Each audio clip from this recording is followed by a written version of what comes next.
జీవితం అంటే ఎవరికి అంత సులువు కాదండి. ఎవరైతే జీవితంలో వచ్చే ఒడిదుడుకుల్ని తట్టుకొని నిలబడగలుగుతారో వాళ్ళకే విజయం యొక్క విలువ, రుచి తెలుస్తుందండి. తెలుసా మీకు? జీవితంలో ఎప్పుడైనా పడిపోవచ్చు, కానీ నువ్వు అక్కడే ఆగిపోకూడదు.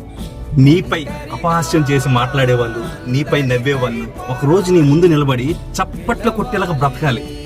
ఎందుకంటే గెలుపు అనేది అదృష్టం కాదండి, నువ్వు పడిన కష్టం మీద చేసుకున్న ఒక సంతకం. కాబట్టి నొప్పిని నమ్మకంగా మార్చు, బాధని బలంగా మార్చు. ఒకరోజు నీ కథే ఇతరులకు ప్రేరణ అవుతుంది. అర్థమవుతుందా? అందుకే ఒక మాట చెప్తున్నా, జాగ్రత్తగా విను.